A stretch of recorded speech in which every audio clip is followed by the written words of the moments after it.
স্বামীর মৃত্যুর পর বাংলার এঁদো গ্রামে এসেছিলেন স্নেহময় মাস্টারের জাপানি স্ত্রী মিয়াগি। শিখে নিয়েছিলেন বাঙালি আদব কায়দাও। কিন্তু পর্দার মিয়াগির সঙ্গে যে বাস্তবের পরিস্থিতি একেবারে আলাদা। কথা হচ্ছে কলকাতা মেডিকেল কলেজে ভর্তি এক জাপানি রোগীকে নিয়ে। নাম মিসিহিহিরো কাতাকে। প্রায় এক সপ্তাহ আগে ভর্তি হওয়া ক্যান্সার আক্রান্ত এই রোগীকে নিয়েই এখন কার্যত নাজেহাল দশায় হাসপাতাল কর্তৃপক্ষ। তার কারণ হিসাবে কলকাতা মেডিকেল কলেজ কর্তৃপক্ষের দাবি, একদিকে চড়চড়িয়ে বাড়ছে চিকিৎসার খরচ, সেই সঙ্গে জাপানি নাগরিকের খাদ্যাভ্যাস এবং ভাষাগত সমস্যাও বাড়ছে। অন্যান্য বাঙালি রোগীদের মতো ডাল ভাত তরকারি মুখে রুচ্ছে না তার, অধিকাংশ সময় না খেয়ে কাটাচ্ছেন। ফলে একটানা আইভি ফ্লুইড দিয়ে দেহের ঘাটতি পূরণ করতে হচ্ছে। সেই সঙ্গে আবার ঘন ঘন কফিও চাইছেন, সঙ্গে চায় ভালো বিস্কিট, যার কোনোটাই সরকারি হাসপাতালে পাওয়া কার্যত অসম্ভব। অন্যদিকে পরিবার পরিজনহীন মিসিহিহিরো কাতাকের সঙ্গে নগদ টাকাও নেই। সব মিলিয়ে জাপানি রোগীকে নিয়ে মহা ফাঁপড়ে পড়ে এবার বাধ্য হয়ে স্বাস্থ্য ভবনে চিঠি লিখল কলকাতা মেডিকেল কলেজ কর্তৃপক্ষ। জাপানি রোগীকে নিয়ে রীতিমতো বিপাকে কলকাতা মেডিকেল কলেজ কর্তৃপক্ষ।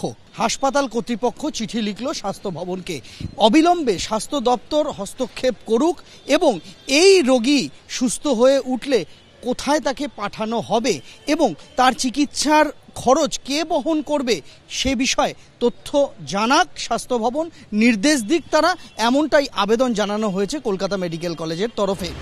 কয়েক মাস আগে কৃষ্ণমূর্তি ফাউন্ডেশন নামে এক সংস্থার কাজে জাপান থেকে কলকাতায় আসেন মিসিহিহিরো কাতাকে। এখানে এসে অসুস্থ হয়ে পড়ায় ঢাকুরিয়ার মণিপাল হাসপাতালে ভর্তি করানো হয় তাকে। কিন্তু প্রায় এক মাস পরেও শারীরিক অবস্থার উন্নতি না হওয়ায় এবং খরচ বাড়তে থাকায় রাজ্য স্বাস্থ্য কমিশনের সঙ্গে যোগাযোগ করে হাসপাতাল কর্তৃপক্ষ। গত বৃহস্পতিবার সেখান থেকে কলকাতা মেডিকেল কলেজে আনা হয় জাপানি নাগরিককে। আপাতত ক্রিটিক্যাল কেয়ার ইউনিটে চিকিৎসাধীন তিনি। পাকস্থলীতে ক্যান্সার ধরা পড়েছে, তার জন্য 5 সদস্যের মেডিকেল বোর্ডও গঠন করা হয়েছে। কিন্তু চিকিৎসার পরিষেবাগত ত্রুটি না হলেও দিনে দিনে জটিল হচ্ছে পরিস্থিতি। বড় কারণ হয়ে দাঁড়াচ্ছে খাদ্যাভ্যাস এবং ভাষাগত সমস্যা। এই যখন এসেছিল আমাদের কাছে তখন সেমি কনসিয়াস, মাঝে মাঝে কনসিয়াসনেস হারিয়ে ফেলছে, জিসি ভালো না, fluent in speaking in Japanese, কিন্তু ইংরেজি বোঝেন, শুধু ভাত খাচ্ছেন, রান্না ওদের সবই তো ডিফারেন্ট। ওর নিউট্রিশনটা আইভি দিয়েই মোটামুটি রাখতে হচ্ছে। তার কোনো পেপারস, প্রিভিয়াস ডকুমেন্টেশন, কি চিকিৎসা হয়েছে, কলকাতাতে এসেও বা কি চিকিৎসা হয়েছে অন্য হাসপাতালে, কিন্তু চিকিৎসা হয়েছে উনি যা বলছেন। ক্রিটিক্যাল কেয়ারের বেডগুলো তো খুব প্রিসিয়াস বেড, কস্টলি বেড। আমরা আমাদের তরফ থেকে সমস্ত অথরিটিকে, আমাদের হায়ার অথরিটি যারা আছেন সবাইকে বিষয়টা জানানো হয়েছে।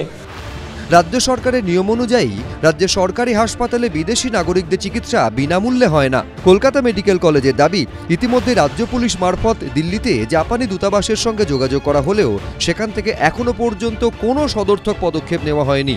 এখন সবচেয়ে বড় প্রশ্ন হলো, কলকাতায় চিকিৎসাধীন জাপানি রোগীর দায়িত্ব নেবে কে? কি পদক্ষেপই বা নেবে স্বাস্থ্য ভবন? সেই দিকেই তাকিয়ে কলকাতা মেডিকেল কলেজ। সন্দীপ সরকার, এবিপি আনন্দ, কলকাতা।